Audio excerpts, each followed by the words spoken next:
오늘은 전농 2동에 나왔습니다. 배봉산을 먼저 올라가 보도록 하겠습니다. 배봉산은 높이가 100m 내외인 그다지 높지 않은 산인데요. 그래서 산책하기에는 참 좋은 것 같아요. 어휴, 여기가 이렇게 높았었나. 배봉산 정상입니다. 배봉산 정상에 올라오면 저렇게 삼각산부터 시작해서 북한산을 따라서 서울을 감싸고 있는 줄기가 잘 보이죠? 산줄기가. 저쪽에 남산타워도 보이고, 요 가까운데 이 빈 곳이 그 전농 7구역의 학교 부지입니다. 저렇게 넓은 곳이 10여 년 가까이 지금 방치되어 있는 상태라는 건 둘러보면서 한번 이야기를 드렸죠. 이곳은 2015년까지는 그 방공포대가 위치했던 군사 기지가 위치했던 곳인데 2015년부터 철거에 들어가서 이렇게 시민을 위한 공원으로 조성이 됐습니다. 이쪽에 방공포대가 조성된 거는 1973년 무렵으로 알고 있습니다. 방공포대가 들어선 이유가 있는데 1968년 1월에 북한에서 김신조 간첩단이 내려온 거는 다들 알고 계시죠? 대한민국 정부는 거기에 굉장히 큰 충격을 받고 제한 일련의 조치들을 수행하게 되는데, 방공의 날이라고 해서 하늘로부터의 습격이라든지 이런 것들을 막기 위한 일종의 국민 훈련 같은 것들이 있었던 걸 기억하실 텐데, 그 방공의 날 지정 같은 것도 김신조 사태 이후에 이 대한민국의 치안이라든지 이런 것들을 강화하기 위해서 내려졌던 조치들이거든요.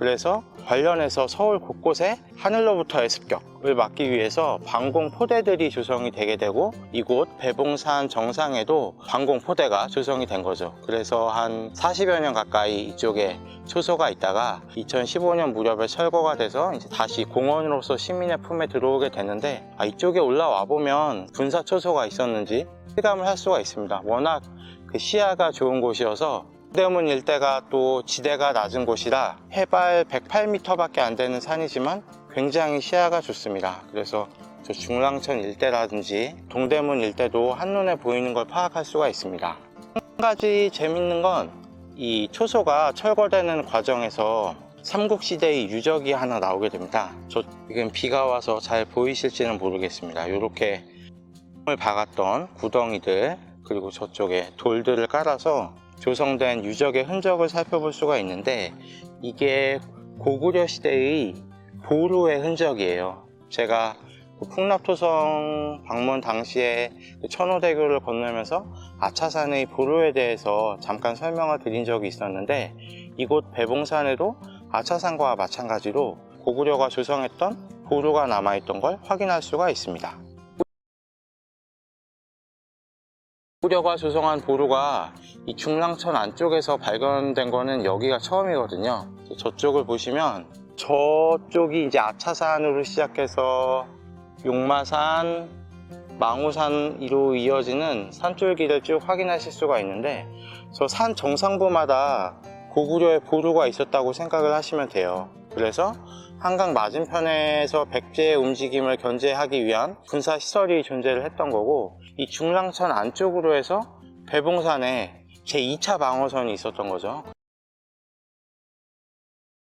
그래서 이쪽을 보시면 만일 백제의 어떤 군사적 위협이라든지 움직임이 있으면 중랑천 너머에서 어떤 일들이 있는지 이곳에서 한눈에 확인할 수 있는 군사적 요지라는 걸 확인할 수가 있습니다. 그러니까 어떻게 보면 장소가 갖는 성질이라고 하는 게 쉽게는 안 바뀌는 것 같아요. 고구려 시대에 보루가 있었고 천여 년이 넘는 시간이 지나서 북한으로부터의 습격을 막기 위한 방공포대가 존재했던 걸 보면 그 군사적 요충지로서 어떤 가치를 지니고 있는지 쉽게 파악하고 이해할 수 있는 것 같습니다. 전농동 로터리에서 살짝 안쪽으로 들어오시면 이렇게 음식 골목이 있는데, 여기에도 동네 맛집들이 꽤 있죠.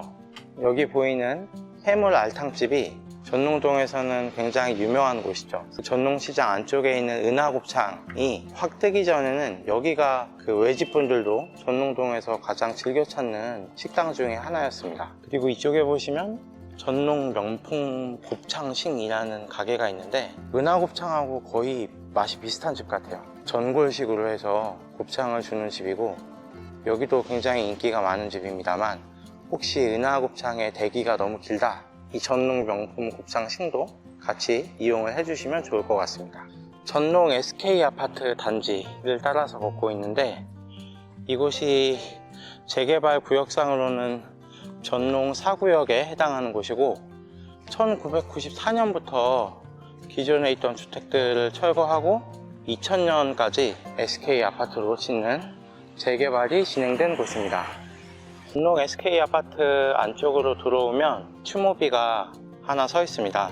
저기 보시면 백기환 선생님이 박순덕 열사라는 분께 바치는 시를 새겨놓은 걸 확인할 수가 있고요. 자, 여기 보시면 박순덕 열사의 양력 같은 것들이 쭉 나와 있고 전농 4구역에서 철거 관련해서 굉장한 진통, 마찰이 있었는데 당시에는 성경건설이 전농 4구역의 재개발을 추진하는 과정에서 기존에 있던 주민들을 밖으로 이주를 시켜야 되는 상황인데 이 전농 4구역에 들어왔던 철거 용역 업체가 적준 용역이라는 곳인데 이 적준 용역이 이 전농 4구역에서 기존 주민들을 내보내는 과정에서 마찰이 굉장히 심했는데 이 1997년에 박순덕 열사를 비롯한 전농 3동의 주민들이 막루, 아지트를 조성하고 그 이주에 반대하는 투쟁을 진행하는 과정에서 적준 측에서 이 막루 안쪽에 불을 지르게 됐어요. 그래서 박순덕 열사가 막루에서 떨어지고 유명을 달리하는 안타까운 사건이 발생을 했습니다. 재개발 과정에서 있었던 굉장히 안타까운 사건을 기리기 위해서 전농 SK아파트 한 곳에 추모비가 조그마하게 남아있는 걸 확인할 수가 있습니다.